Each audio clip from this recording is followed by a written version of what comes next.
I wanted to be a pretty girl. I wasn't comfortable with it. People always say that there's a feminine aspect to everyone. And I remember when I was younger, some guy who did a lot of meditation told me that I had three aspects in me: a old man, a young boy, and a very powerful woman. Sounded good.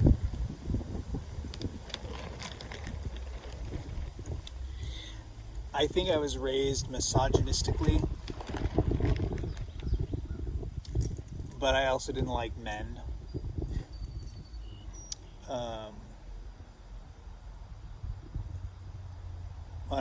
When I entered gay culture, what a lot of gay men called feminine, like feminine acting or femme or fae or whatever, I found as a kind of caricature of the way women act in movies as opposed to how women really act. But I don't actually spend a lot of time with women in my life. I almost never have. There are the gay men that only spend time with women. And I am one of those men who tends to only spend time with men. When I didn't feel comfortable with the femme gay men. And when I met bear culture, I was immediately swayed by their sensuality. Whereas the femme gays in the bars in those days would stand in judgment and leverage their witticisms and bitchiness against each other. The bears, or at least my initial experiences with them in a small town bar in Tucson, Arizona, they would just grab me and wrap their arms around me and rub my chest hair and nuzzle me. The association of being gay with a big, gigantic, powerful beast was really attractive. But also that teddy bear aspect of like cuddly, soft, sweet, cute thing was very attractive. And I immediately grew my beard out. I thought that I wanted to be a femme gay before that, but I felt so uncomfortable in it. I got really tired of the bears because of how masculine, toxic masculine, misogynistic I perceived them as being when I met the radical fairies. And so I stopped doing bear stuff and I started being with the radical fairies, and I really liked how it seemed they were trying to integrate the masculine and feminine. It's one of, if there's such a thing as radical fairies, it's one of the things they say that they, at that point, were really aiming at. When I was 15, I think, was the first time I put on a dress. Could have been 14. I think I was 15 at my friend Sheridan's house, and she had a slinky black dress, and I think I put it on and put on a little bit of makeup, a little bit of lipstick, and me and my friend Daniel walked down the main street in the town that I grew up in or near. Sheridan actually lived there. I lived out here. It's 4 miles away.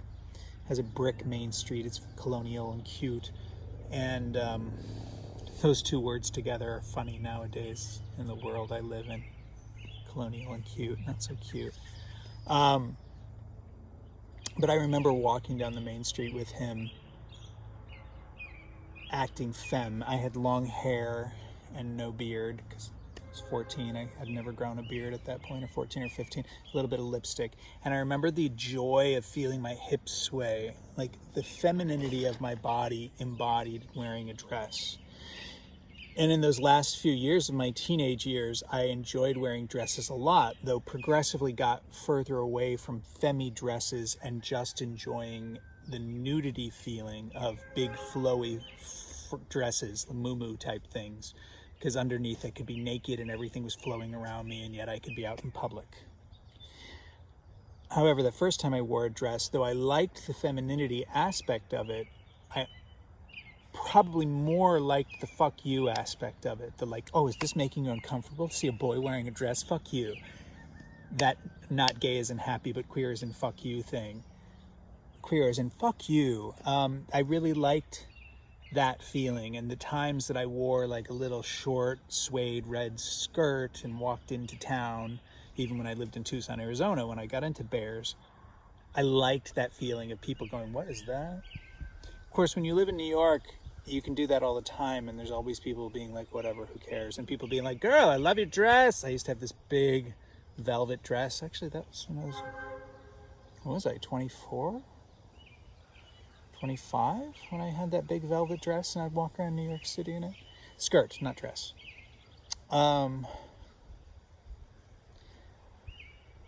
When trans, I met some trans people out in California, but the radical fairies began to become increasingly trans in my experience with it. Unfortunately, in an aggressively uncomfortable way, because I was constantly being called out as using the wrong pronouns, or being cis as if it were a pejorative, and of course the white privileged male thing was terrible. I was being shamed all the time for that. So those were tied up together. Trans, cis, white, privilege, all of that was, I was being shamed. It felt really bad. It didn't feel good. So trans got a bad taste in my mouth from that. And as it became widespread, unfortunately with Caitlyn Jenner, and mainstream is what the word I meant to say, mainstream, unfortunately, with Caitlyn Jenner. It was really interesting to me how it flowed into the people I was around in New York City, where the same thing was happening, but I was less intimate with them. They would be tangential to me, but they would still be shaming me for using the wrong pronouns. I know that one of my experiences as a child was I would have loved to have been, like if I were a kid in today's culture, I would totally be non-binary. It's not important to me now, I don't think, so I don't do it. But back then I hated, again, I was saying I was raised misogynistically. I hated men and women. I didn't want to be a man or a woman, so I would totally have been non-binary. The last time I shaved my hair, so 10 years ago, if you remember what it was like, in 2011, that was closer to when all of the trans was going mainstream, and I was, there were performers like Justin Vivian Bond, who was doing wonderful gender fuck in their transitioning, and I don't even know if Justin or Vivian likes their, or they. I know that, there were people who took it very seriously, and there were people who took it very meta, and not necessarily lightly, but like that's one of the things I liked about Vivian, how they would say one of my first trans friends who I met in 2000 when I lived at the massage school, they were not mean about it. They tend to turn people misgendering them inward into depression as opposed to external anger, and they were born and raised to be female. I think that's the proper way of saying it. They were raised to be female, but could grow a beard. was challenging for them. And I don't think they ever really wanted to be male or female. They've always been a interspecies. What is that called? Non-binary, I guess, same kind of thing, but both androgyny. I don't know. I wasn't aware enough at that point, or there wasn't a culture of asking them what they wanted their gender to be. How do they feel now? I don't know. I haven't seen them for a few years. But anyway, with Vivian being this first person I was talking about, they're the first person I encountered who made me, ask me to them, like z, anyway. That was interesting to me, but I couldn't take it seriously. Importantly, it didn't resonate in me. Because again, I just thought genders were stupid and I hated genders and wanted to destroy all of them. I had a very powerful dream when I was a kid of yelling at people and telling them to get over their genders and flying away. I went through a period where I flew in dreams a lot. Anyway, 10 years ago, when I last shaved my head, I had a project where I was going to cut my hair into different characters and explore being different characters. Because I was living in New York at the time and I was still loving it and I was still playing with a lot of ego shit in a different way. And one of the goals was to keep my hair long and shave my face, but make my hair kind of like cute and bobbish, and and shave my arms and my hands and maybe even my chest, and maybe even wear makeup, and just spend at least a week or two putting myself in lots of situations where I was shaming people for using the wrong pronoun and enforcing my gender experience upon them. This is not the right way to take it, but it was a reactionary expression of anger against being shamed for misgendering people who were authentically trans. And I really wanted to know what it felt like to go into situations and be like, no, you should be calling me she. I don't know, whatever the fuck, how I would have expressed it. I didn't get around to doing it because a friend of mine was dying of cancer, so I never really got to explore it. My emotions got overwhelmed and I didn't have the real estate to go play those ego games. So it was something I sketched up, didn't get to live out. So when I cut my hair this time, I specifically wanted to shave my face before shaving my head so that I could have at least a week with shaved face and long hair. I made the joke a few times that Fabio had ruined that for me when I was a kid.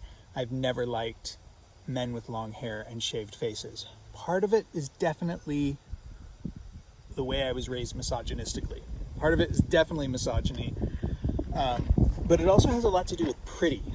Like, I'm really against pretty. I've always been against pretty. When people wear, don't get me wrong, I've been pretty before, but when people wear like shitloads of like pancake makeup and then totally color in their eyebrows and then like line everything in the middle, like that to me is freakish. I wore goth makeup when I was a teenager and did theater and wore makeup, and to me it was just insanely uncomfortable and just weirdly artificial. And as I aged, I sided with this idea of natural expression. So makeup to me has always been kind of the few years that I wore makeup as a goth and as a theater person, there was this, reason to like anger people and upset people. And it didn't make me feel good. It was because I felt so bad. It made me feel worse. I don't know. Everybody has different relationships with everything, but people who work really hard to be pretty, it's one of the things that really upset me when I lived in New York and I would see trans women, young trans women specifically, more than older trans women, at the clinic I went to, which had a lot of trans people, and they would just be like insanely dressed into prettiness. You guys would be like, what are you talking about? I would just be like, wow, you're taking all these drugs, all these hormones, you're going through so much social stigma so you can be pretty? I don't get it. But that's because I don't get it. Like, really, I could read all about it, but my emotional reality, I have read all about, and I've talked to lots of people. My emotional reality doesn't get it. My emotional reality doesn't get it. I can intellectualize it, but that's very different than having an emotional reality that gets it. Anyway, so this year I really wanted to just look at myself as a woman, to try to see if I could see the strong woman, to see if I could see the internal strong woman, to see if I could even just see what kind of woman I am with long hair and no beard. And it just made me so uncomfortable. Every time I took a picture of myself, I just thought I looked horrible.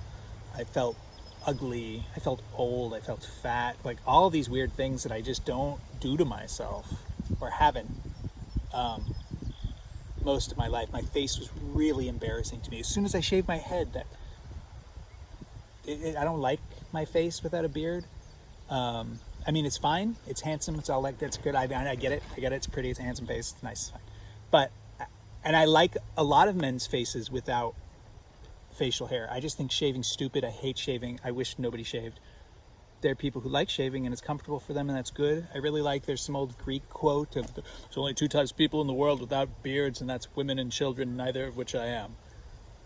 I always said that. I think it's great. But if you want to shave, shave. It's fine. There's no problem with that. I don't like shaving. I hate the experience of it. I just think it's such a weird thing that people do. I understand culturally why it's been done for years and years, but my emotional reality is, why the fuck does anybody do this? I think it's very interesting that there's a lot of uber, maybe even toxic masculine, but there's just a lot of like very masculine men who need to shave all the time. And that's just been always weird to me. I don't get that. But whatever. What I wanted to talk about mainly was that I'm very uncomfortable with my inner feminine. In my years of interacting with radical fairies in New York City, my friends there, especially the city faggots, the ones that I've met out. When I went into radical fairies, like what I was super attracted to was that we could be gay out in the forest, one with nature. That is not what the radical fairies are about. That was my version of the radical fairies. There is nothing that the radical fairies are about, but the majority of the radical fairies are certainly not about that. So it was really sad. It was just a tragedy to me. It was a pain. But the city faggots, specifically the ones that I would sometimes do yoga with or just hang out with, sometimes at Les Petits Versailles or whatever, I envied their femi-fagginess. Yeah, be there in a minute!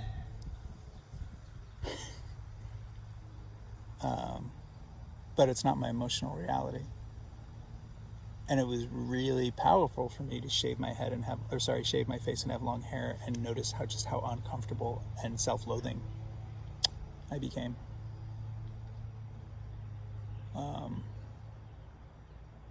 And I wondered if it's something that I should work on or work out or transform or change or do something about, or if it's just my emotional reality. I've always thought that it is good to work on transforming oneself, but there's very little I feel one can actually change. We're changing all the time, but it's so difficult to actually change ourselves. Like in Buddhism, when I went on these retreats, there are people that have been doing this for 20 or 30, 40 years. They're still just humans with all the same neurosis and garbage and everything. They're just able to watch it happen better and react to it less. But they're still doing it. They're still just being them in all the crazy ways humans are.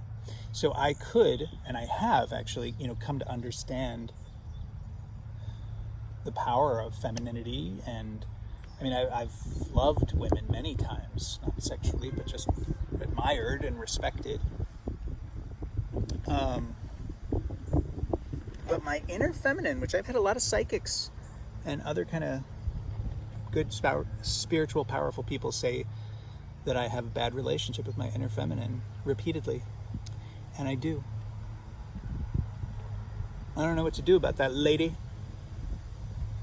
I don't know if pretending to be a woman would fix it.